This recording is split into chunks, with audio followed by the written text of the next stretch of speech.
Rob, he's obviously known for one song in particular, but I mean, is that your experience of Rob Riley? No, or you, I heard about Rob Riley.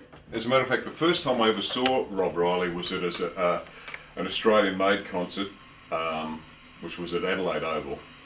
And I didn't know him then, but he was with a friend of mine named David Day, and he was wearing a cowboy hat, and he came, and he was a lot younger in those days, and he came through the crowd, and he was wearing this cowboy hat, and I thought, you just saw him, and you thought, who the hell is that? And I found out off David Day it was Rob Riley. For those who can remember and think, fuck, can I remember? Can I remember? What day was it? When I was young, the rooms were so much colder then.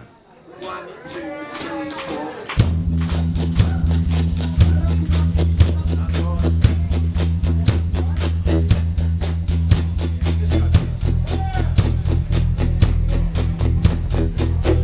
Do you know this song? Don't join in, you'll spoil it. The rooms were so much colder then. My father was a soldier then. Times were very hard when I was young. When I was young. Smoked my first cigarette at 10. And the girls, I had a bad yen.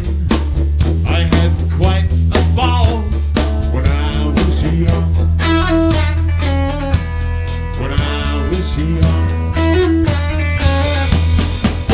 it was lollipop. People laughing much louder.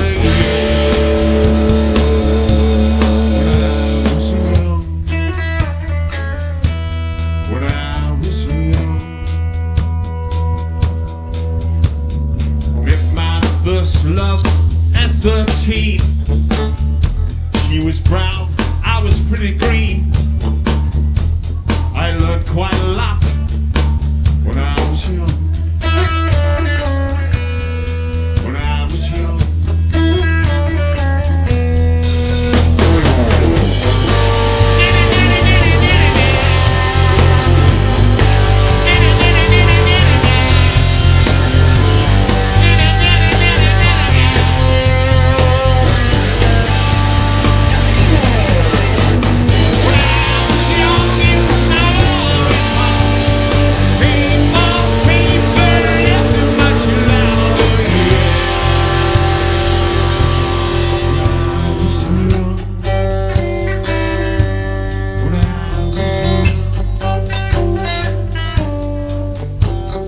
Faith was so much stronger then. I believed in fellow men. I was so much older then. When I was young. When I was young. When I was young. When I was young.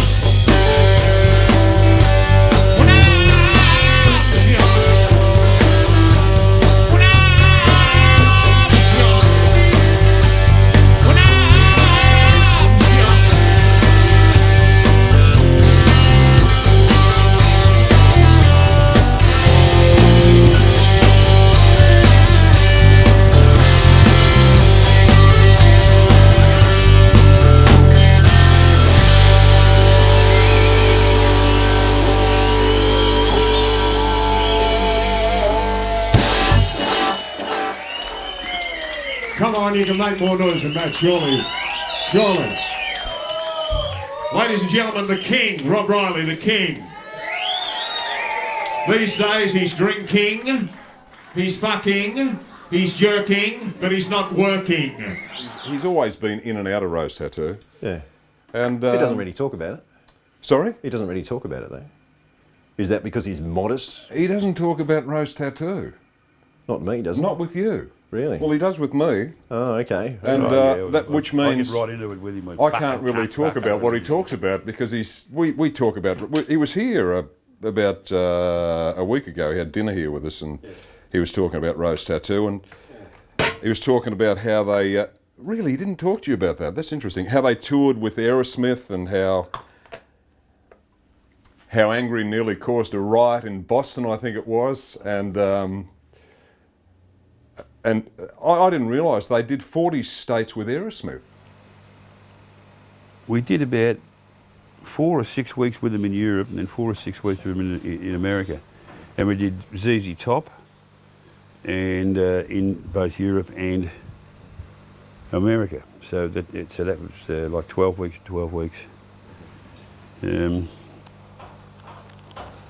They're the most inconsistent fucking band I ever saw in my life. They were fucking brilliant, and the next night they're too full of fucking shit, and they were shit house. Aerosmith? Yeah, they fucking falling over and fucking just throwing up and fucking being shitheads, and you know. But then, you know, the next night they'd be fucking absolutely fantastic, you know. They're a really good band, but just a little bit inconsistent here and there. And I got really friendly with them, and fucking we'd just play up something fucking fierce, just fucking something fierce. And they were just that close to cracking it in America, but they didn't. It didn't happen. I think at the time they were too dangerous for America. Americans were scared of them. It was once again this. Maybe they didn't quite know how to peg you. That's exactly how it was, because they just didn't know what the fuck was going on. When we got off at the airport, they were just like, Jesus, you know, like coppers fucking drawn with his fucking pistols. What the fuck are these cunts doing, you know? Oh yeah, you know. Because it's America, and we were Aussie blokes, and fucking, you know, sauntering through the fucking airport, and Digger and Geordie and I, you know, probably dressed like this, you know, like tattoos hanging. People didn't have tattoos in those days. And fucking people in society that had tattoos were either fucking thugs, they'd been in jail, or they're fucking badass fucking sailors, you know, or such. Just fucking badasses, because badasses had fucking tattoos. And fucking we were the only cunts, and we were just, everybody was like, oh, fucking. That was America, you know, like fucking then. Now they're all fucking tattooed, you know, like they are here. Every cunt's fucking tattooed to the max. You'd be hard pressed to find a fucking clean skin, you know. Different sort of tattoo, though. That's a good tattoo. It was a clean skin. That's a good tattoo. Oh yeah. But I mean, it is a completely different sort of tattoo they're wearing, because it's all this sort of designer sort of tattoo sort of stuff. Yeah, it's not like your arm. You wouldn't find that in a. Oh fuck this shit. Any of them these days. This shit's just fucking. You know, from when I was like 20, you know, like mid-20s. Yeah. And it made a statement at the time. 35, 40, yeah, well, I mean, I got my first tattoo when I was 15, you know, like... Which one was that? That one there. Yep. Red. Rio. Oh, Rio. That was a girlfriend, yeah. Yep. And, boy, did I get in some fucking trouble for that. What you reckon? Jeez, I got a fucking flogging for that. I was 15 years old. I was supposed to be on the way home from a basketball game, and I was. On the way home from a basketball game, and a fucking mate of mine said, look, I know this tattoo parlour, we'll fucking go in there. And I went in there and fucking, with my two mates, Mike Naylor and Don Fuller, and he got one. He said, you're going to get one fucking one? I said, I'll have that one. There was $3. This one's $3. I thought, $3. $3 meant something in them days, you know. And he fucking put it in, it fucking killed me. And I went, fucking, I'll never do that again. So I went home and had a shower, and the old lady comes in, Mum comes in, you know, and she just used to fucking looking at me. I'm a fucking eldest son, you know, and she just looked, and she took a double take, and she went, you fucking bastard. Just wait till your father gets home, you fucking bastard. And I'm going, oh no, I'm fucking dead. You know? And he got home, he said, fucking, come here. Show me. Show you what? Show me, you know. Right. Start out, you fucking. I told you. And I heard him going out the shed, and he fucking came back with a block and some sandpaper. He said, I'll fucking tell you. He said, no. He says, I'm going to rub this off you. And I'm going, no. And he fucking just hit me down the ground. He starts fucking rubbing at it. And I said, don't ever fucking do that again. But you did. And I did. And it feels like this.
had Angry nearly cause a riot in Boston? No, that was Detroit. Oh, was it? Mm. Mm-hmm. And we're playing. It's an Aerosmith concert. We opened. Pat Travers was on after us. And Aerosmith. And we opened about 5 minutes into the set. A couple of small bottles or something got lobbed up on the stage, and he just fucking pulled the band up.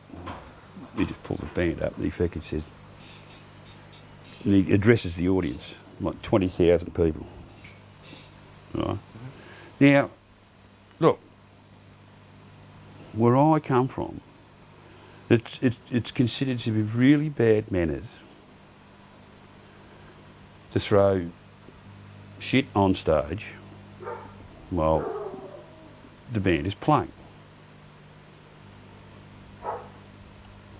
Now, I don't know what you people do in this country. And he's speaking really slowly like this. He says, but you cunts should fucking stop throwing shit at the fucking stage, you cunts. And the air just went complete, and they went bananas and just they were fucking fighting each other. It was like fucking north and the south, you know. It was fucking on. And they were just going off and figured, we played. And they said, fucking stop. So we went backstage. We got in a lot of trouble. Or Angry got in a lot of trouble. We all got in a lot of trouble. Everybody got in a lot of trouble. And they're freaking out because there was a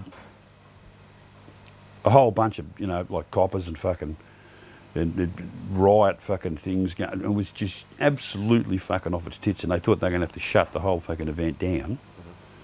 This is like a 20,000 seater fucking joint. 20,000 people, and it's fucking ice and snow outside. So the show went on, but I mean there was just people, and there was fucking coppers and fucking. And we were just sent back to our fucking hotel, and so we were on tour, but we still did the rest of the tour. We didn't get thrown off the tour or anything like that, but we had to come back. That's right. We had to play there twice. It was either 2 days apart or 3 days apart. So we went back there, and same show, and they fucking loved us. They didn't throw any shit. They fucking loved us. There's a magazine called Kerrang, which is a guitar magazine. Have you heard of it? Yes. And it was when Guns N' Roses were red hot. Like they were absolutely the biggest band in the world. Appetite for Destruction. Yes. And there was a middle page story about Slash, and I'm reading this story. I was just reading it at work at SAFM, and Slash is being interviewed. And he's talking about his guitar heroes, and he says, I loved Eric Clapton, I loved Jeff Beck, I think was the other one. And in this interview he says, and Rob Riley, this guy was awesome. Now, I'm reading this in Adelaide. This guy's in the biggest band in the world, and I'm playing in this band with Rob Riley, and Slash is just talking him up.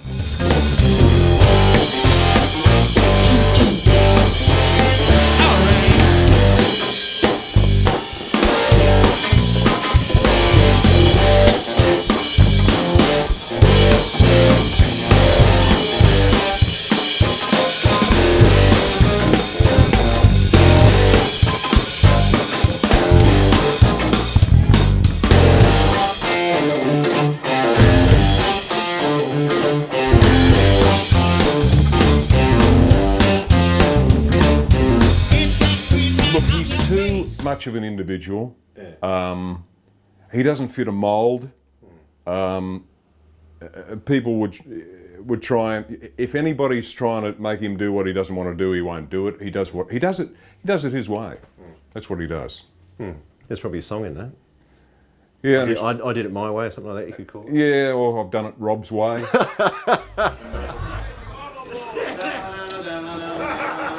Too early, I know.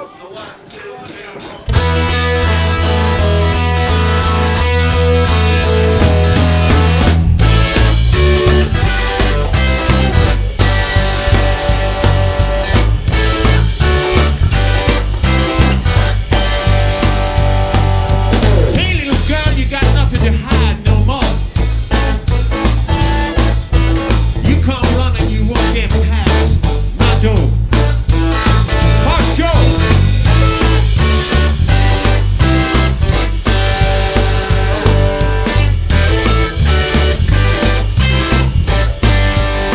Little girl thought she wouldn't get caught, you see.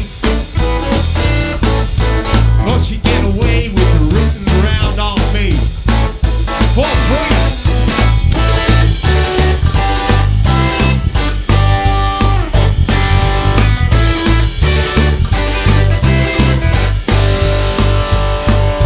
Other girls did it, didn't think of nothing new. You rooted around on me and other girls did it too.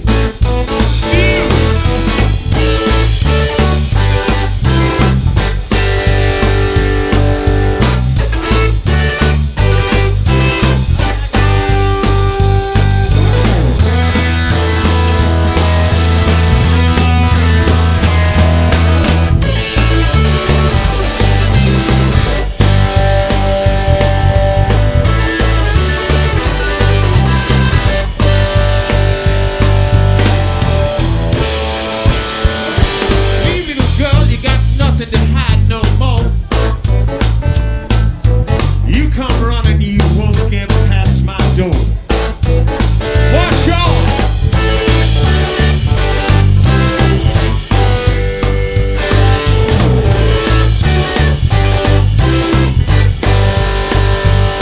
You got nothing to hide, everybody knows it's true. Leave, little girl, it's all over for you.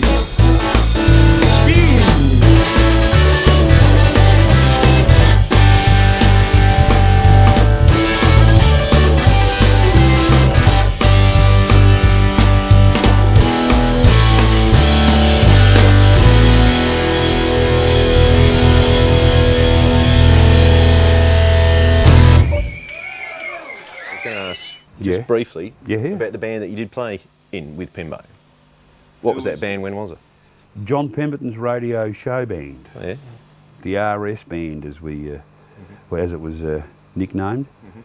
And when Pembo was on the fucking airwaves, he was king of the airwaves. He was the number one. He was SAFM, I think it was, in them days.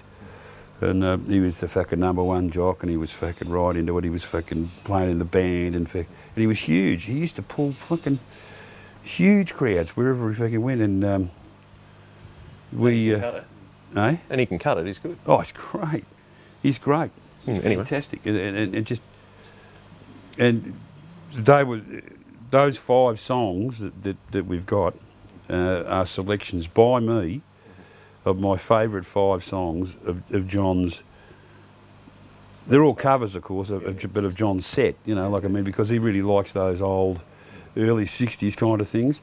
And I fucking love them. It's like, you know, I just play the fucking guitar just like I do it, and they become more fucking crunchy, you know. Yeah, meaty, yeah. And they just work, and they really do work, you know. Well, I think so. And yeah, I fucking love playing I love playing in John's band. It was great. How long did it last? Well, I reckon we probably got a good couple of years out of it, maybe, you know. And maybe a bit longer. A bit of a, you know, we just started getting together. Yeah, but I think it was Ron. He said, "Come and have a fucking blow with some of these old songs and stuff." And I went, "Righto." So, because you got to sort of technique up a little bit for it, you know. You got to sort of make them work the way they're supposed to work. And it was just fantastic, sort of going through that learning of that technique. But I still got a fucking, I still got to give it a bit of fucking fang, you know. But was good shit. And yeah, well, that's it. And it just started from there, and we started doing gigs, and then fucking hell.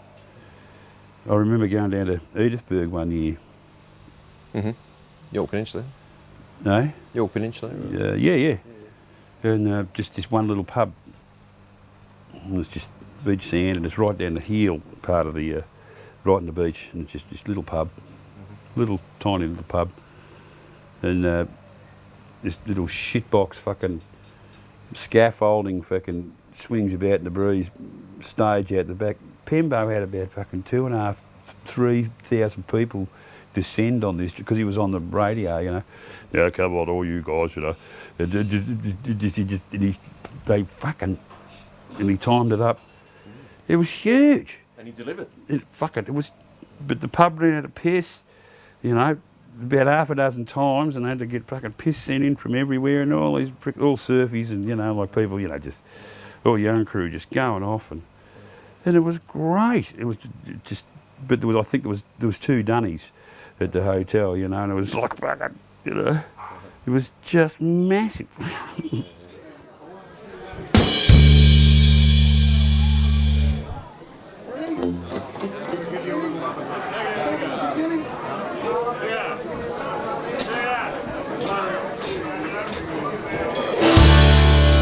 Gonna give me a little lovin', honey.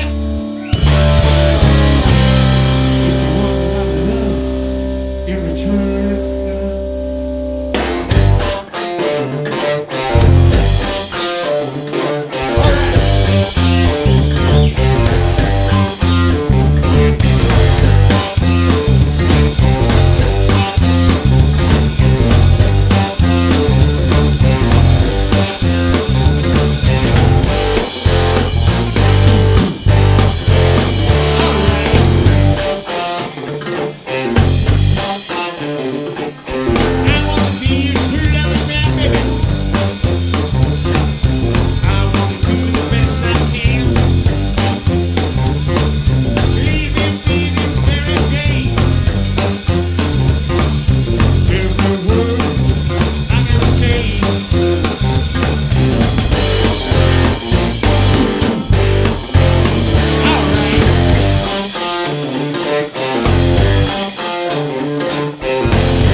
Thank you, ladies and gentlemen. Thank you very much. Thank you very much. Very shortly, we will be having sex with you all in the car park. Thank you. Ladies and gentlemen, John Pembo.